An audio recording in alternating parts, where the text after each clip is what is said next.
What's up, my loves? It's your girl Diamond. I'm back with an all-new episode of Growing Up Hip Hop. Let's get into it.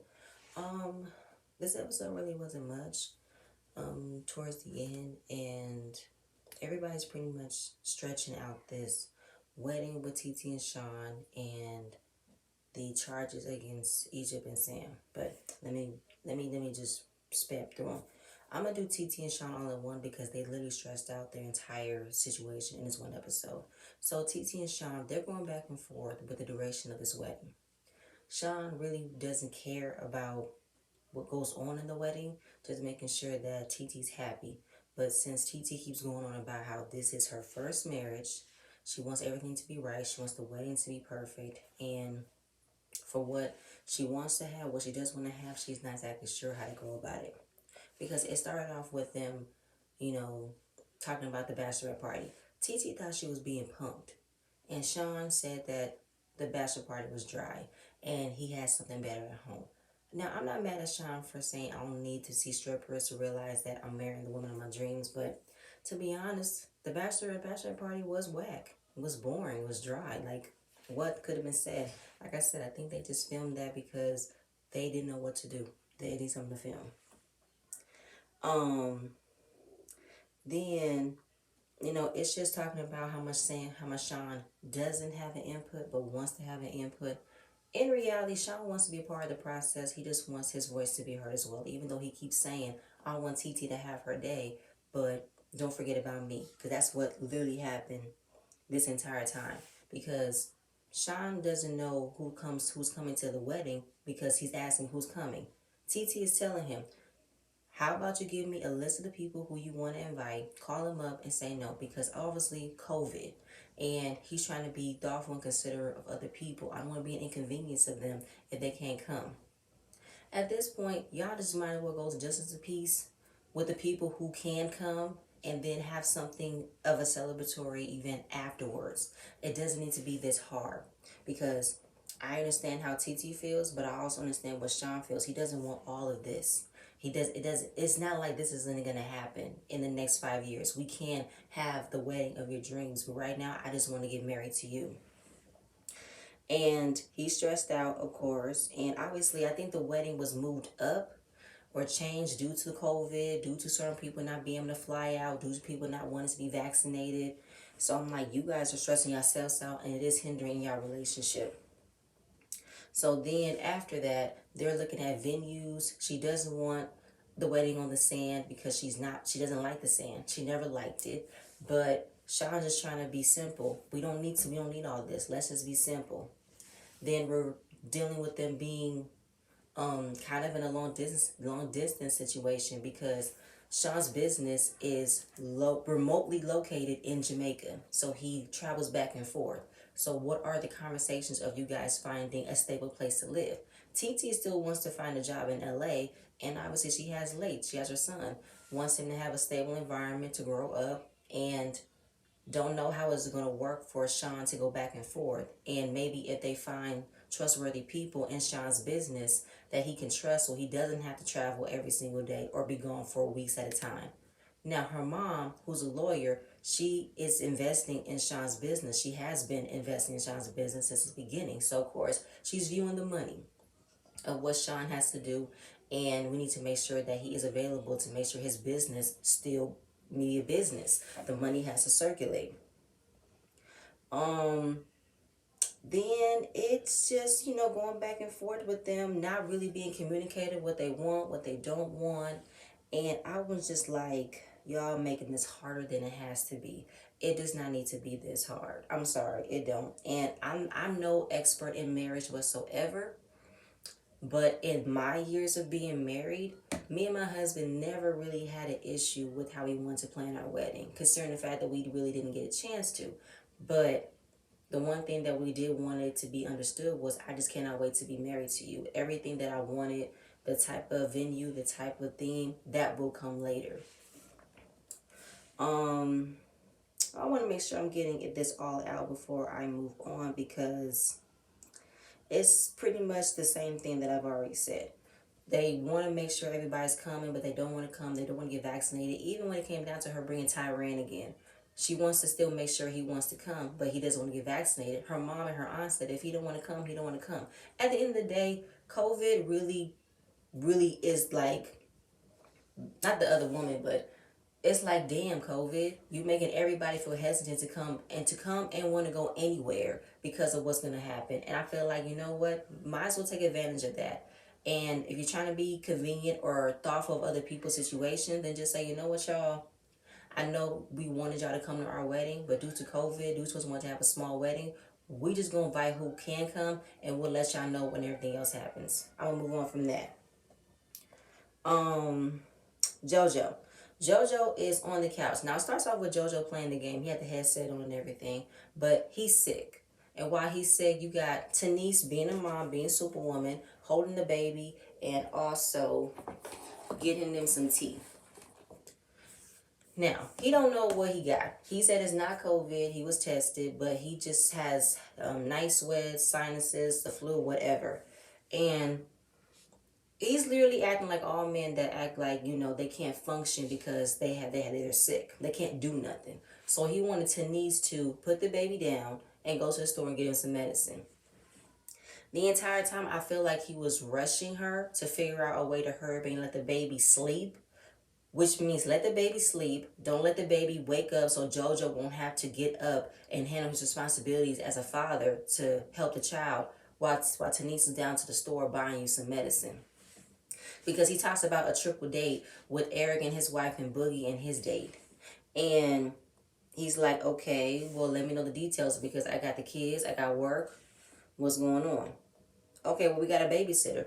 What JoJo is failing to realize is that after 2 months, a woman still doesn't feel comfortable with leaving just yet, going out somewhere, or trusting someone to watch her child.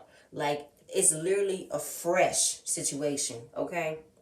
And Tanise is already battling with making sure she does not fall into that hole of forgetting herself while being there for everybody. She wants to be able to take care of herself, take care of the kids, and take care of her husband, and handle some business. So it was just annoying me how unappreciative and disrespectful that JoJo was, because he kept going on and on about how you are on top with your mother duties, but you are lacking in your wifely duties, and you need to get up on that. I'm like, who the fuck are you? You complaining about, oh my God, I can't move. I'm like, oh my God, JoJo. Postmates some medicine, Instacart you some Theraflu, and get over it, okay? Because I just feel like the main thing he wants it to be understood was, I want us to go out to this triple date. Not realizing how much she has to do, how much she has on her plate. She has 2 kids, a business, and you. But you're not taking the time out to understand exactly what she's feeling, right? Yeah, I just didn't like the fact that he was literally trying to push her and force her to figure out a way to get him some medicine, as if his ass is completely incapable of getting himself some damn medicine. I hate that. And then she was going to do it, but it wasn't on his time, and he got more frustrated because it wasn't on his time, and that made me mad. Like I said, I wrote, he is obviously getting mad because he's not getting his way. He wants to throw it in her face that she's being a mother and not being a wife. And Tanisha's already know where she's feeling right now. You know what I'm saying? And I literally feel like he was trying to gaslight her into placing that depression on her because he's not getting his medicine in the time frame that he's asking for. And why wouldn't she jump at the chance to want to go on a date with me? Like she said, just make sure it's the right time and it's the right place. And obviously, I'm not feeling comfortable with what I have. I don't feel comfortable with what I'm wearing. I don't feel pretty. Now, Tanise has been wearing her makeup in this entire episode, and she's looking beautiful, even in her confessional. But let's not forget and completely write off her feelings, because she's telling you, I have no problem going on a date with you, but you need to meet me halfway. I'm not feeling comfortable in my body. I just pushed out a baby. My snapback is not snapping back, okay?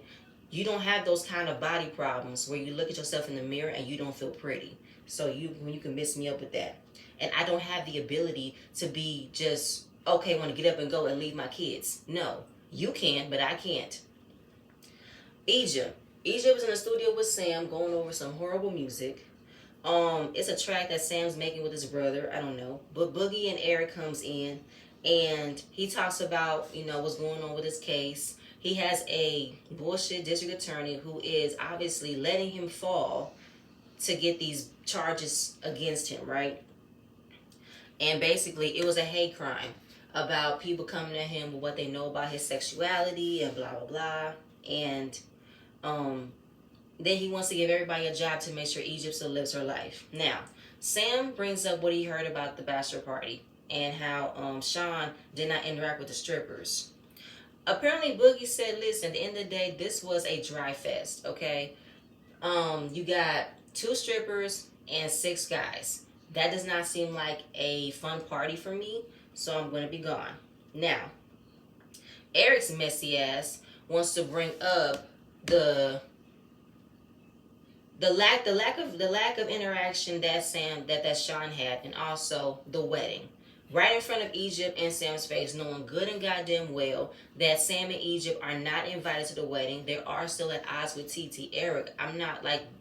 You did this last season when you brought up the rumor that you heard from Savannah and Cree, and you asked TT at whose party was that? I forgot who it was, but you wanted to put TT on the forefront to admit of what's going on in her relationship, and that's when she heard the game of telephone too much. So I'm like, Eric, what are you talking about?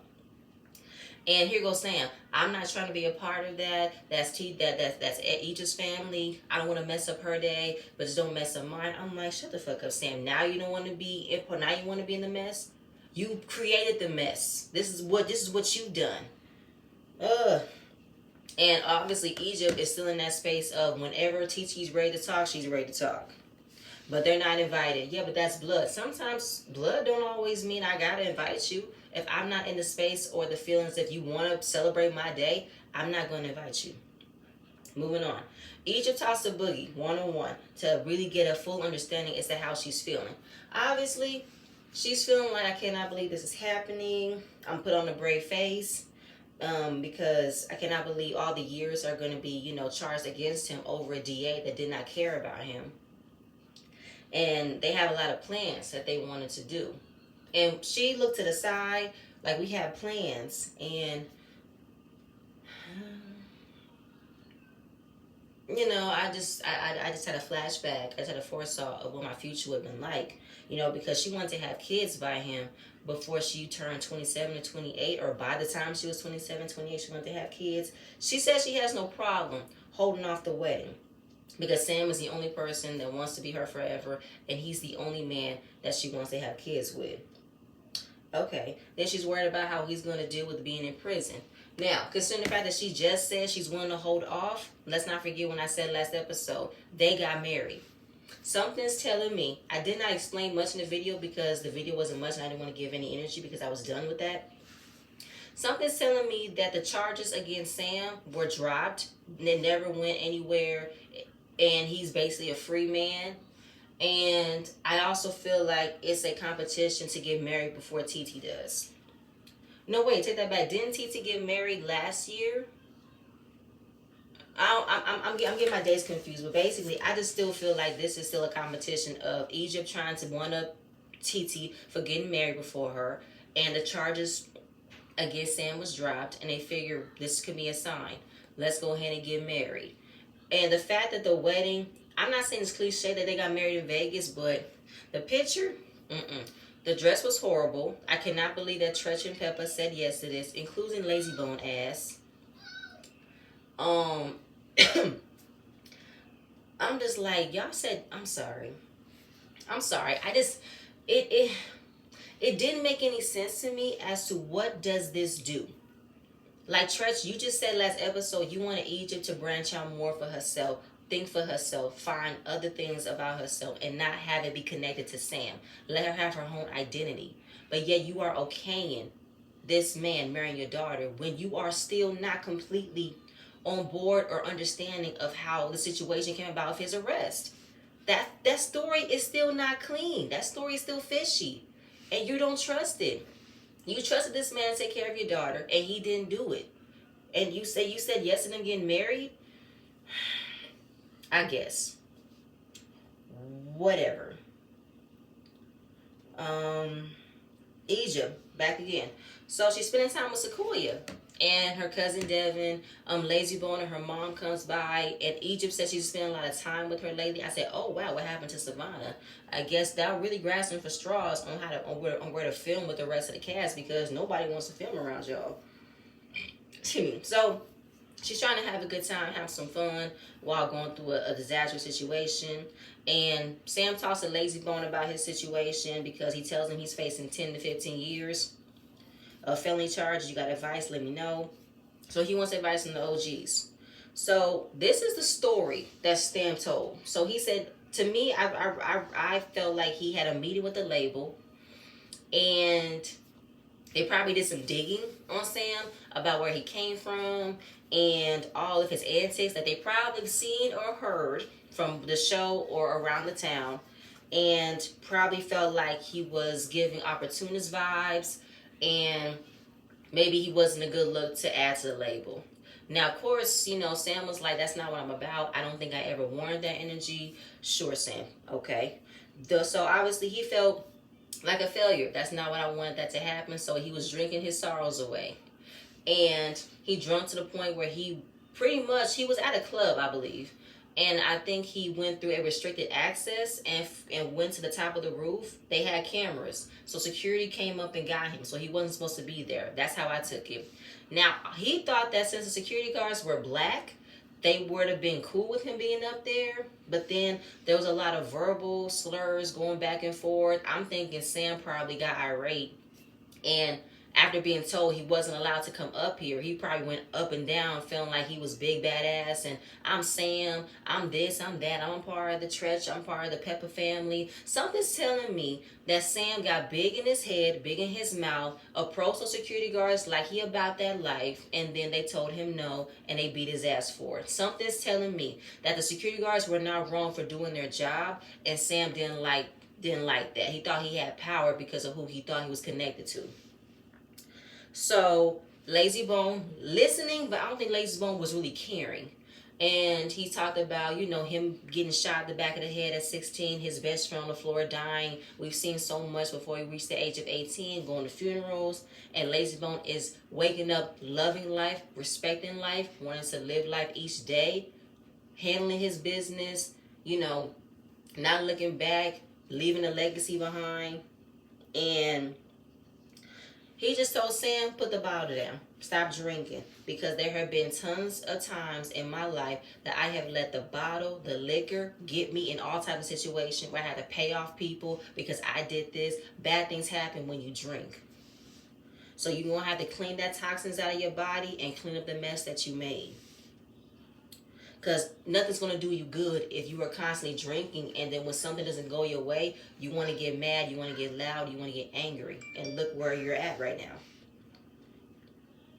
So Egypt's wondering how long were they talking, and Sequoia's mom, Tiny, she has been through similar situations. Her uncle just got home from doing 31 years in prison. So she's hoping for a possible outcome for Egypt and Sam. Oh yeah, I forgot. Sam mentioned that Egypt wasn't there yet. So by the time Egypt got there, he was already borderline drunk. And I don't know if Egypt thought she had to catch up to be where he was at, because this is the second time that Sam said Egypt wasn't there, her back was turned. Again, the story, because the way that the story was told in the beginning, they were on the rooftop drinking, got too drunk, and then they got into a fight with guns. But it seemed as like y'all did it on the ground floor. This was on the top of a parking lot. Like I said, the story,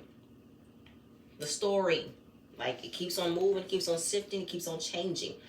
And then if this is all coming from a label who did not want to sign you from what they heard or saw about you, then you need to figure out how you're presenting yourself into this world. Now, obviously, we don't know Sam's real life other than what we see on the show. So I'm only basing off of what I see here. So I don't know. Maybe he does have a different side of him outside of the show, but we'll see. Because she says he didn't do anything wrong. Okay. Yep. Eric. So the double date between Eric, his wife, Boogie, and his date. Boogie's date was beautiful. Gorgeous. So pretty. And I'm happy I'm seeing Boogie in more scenes.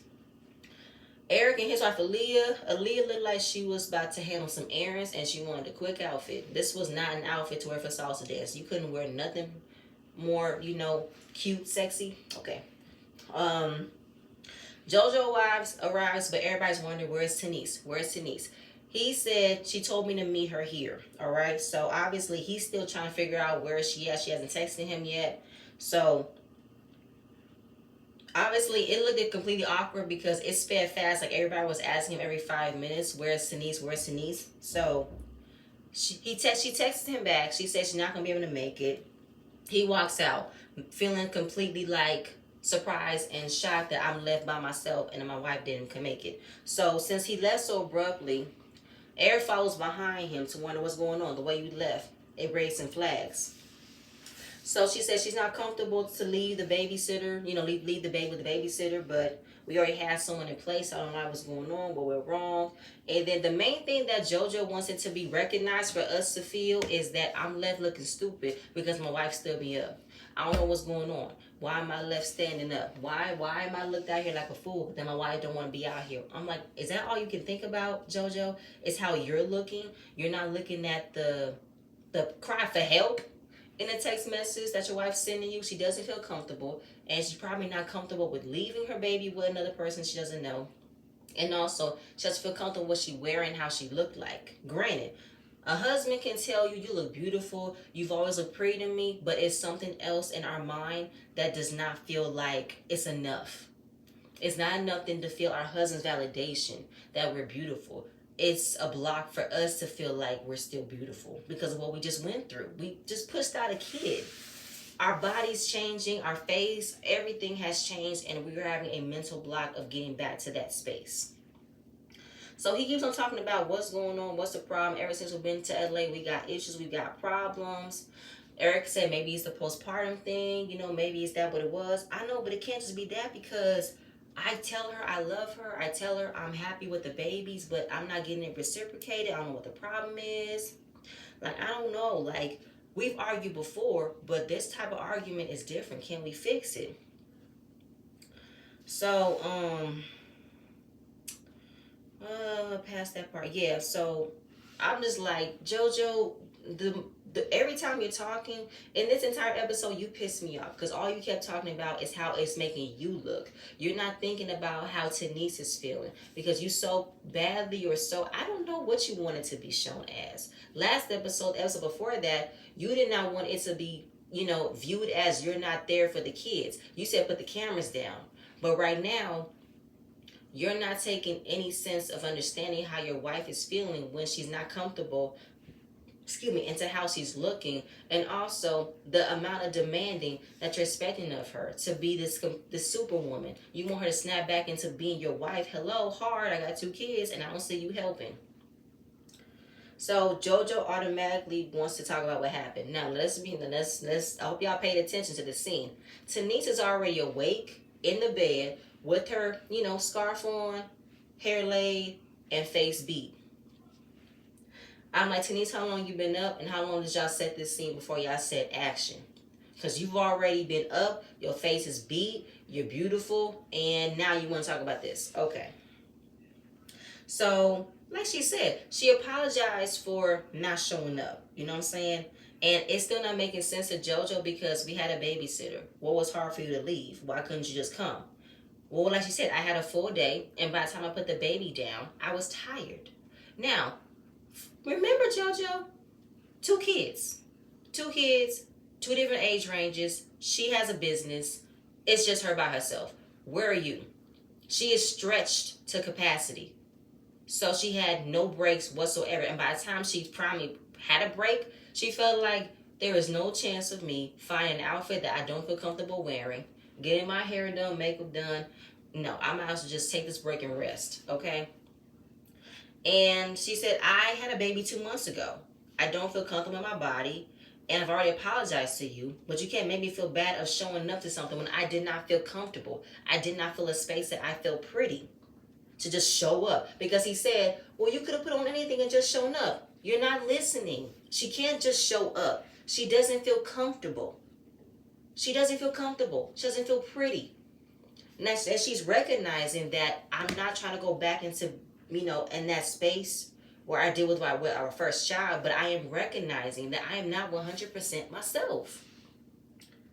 And to him, it's not making any sense. And like she said in the confessional, I don't know why my husband's getting so upset. I don't know why he's not listening to me. I've explained to him how I felt, but he doesn't want to hear it. He keeps on talking about, I planned a day with my wife and I got stood up. Like, I'm not understanding why you're telling me this and you don't want to go out, and I've already apologized. Like, I've already said that.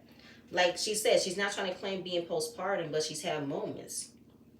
Then this fool got the nerve to say, you need to learn how to balance between being a wife, a businesswoman, and a mom. I'm like, sir, you do not, I really don't want to go down this rabbit hole of trying to explain to a man, do you not know what happens when a woman gives birth to a child? Whole lot of factors come into place. Constant weight gain, lack of sleep, irritability, moving left and right, like swear to God. You do not understand. Now, he can say he helps, but how much does he help? Does he help her get more than a couple hours of sleep? Does he help her to have and help around the house? Because all I see is JoJo making complete, ample free time to get up and go, while Denise has a hard time leaving. I have gone through the same thing. I cannot fully leave my house with my kids unless I have everything put in place. I have their snacks. I have my daughter's bag. I have a change of clothes in case anything happens. I fully cannot prepare to leave until everything for them is good. Because it's not just me. I have to think about them too. They're the ones that's important. And I do put myself last. I really, really do. And it's hard to balance being a wife, being a mother, and making sure that you are finding time for yourself. It's super hard. I made a mission to have my mom do my hair because I still want to look pretty. I still want to, wake up looking in the mirror and look at me. I'm beautiful. I got my earrings on. Like, I'm feeling pretty. And I'm also still finding happiness while I'm taking care of my kids and being there for my husband. There is a balance, but it's only come when you have help. And I don't feel like Denise is getting the help that she's getting, no matter what JoJo says. I'm not seeing it whatsoever. And she said, what am I missing? What am I doing wrong? Because apparently he still wants to bring up, you love me and all you want to do is tell me what you don't like early in the morning. Because I honestly felt like JoJo was being disrespectful. He wasn't being understanding. He was definitely showing me misogynistic at this point because of how Tani's supposed to automatically know what she was doing. From her not moving fast enough to get him some medicine. And her not automatically being prepared to go on a date as if she doesn't have 2 kids. You can feel the confidence to leave your kids when you want to, but not me. I don't feel the confidence to leave my kids. Now, if you want to try to help me get to that point, then understand where I'm coming from. Understand the fact that, you know what, babe, I know I put a lot of pressure on you for you to doing this and doing that, but how about we start slow? How about me and you have our date nights and then we come up with a way for you to get more sleep with the kids? Help out with that. But you're not doing that, okay, JoJo? You really pissing me off. You pissed me off this entire episode. Moving on. So, am I at the end? I'm at the end. Okay, so it literally had like a minute left of this episode, and it was about Brianna. And I remember this story. I watched the live that she did, and Brianna got arrested, wrongfully arrested, and was held at gunpoint in front of her son. And more to that story is going to come next week, but just for what it was, the police detained her with no warrant, and she was on the couch on Instagram Live with her friend. The police came in, grabbed her, and she was literally grabbed out of force, and she was there with underwear and a shirt. She didn't get a chance to fully be clothed, and she didn't even know why she was arrested and wrongfully arrested in front of her child, which is a very scary situation. I remember her crying on live and everything. We're gonna find out more about that story, but I was definitely crying when I watched that live with Brianna. I was like, that was a terrible, terrible, terrible thing that happened to her. And why were the police so forceful? Why didn't they tell her why was she arrested? And they did that in front of her child. You know how Brianna is about her son.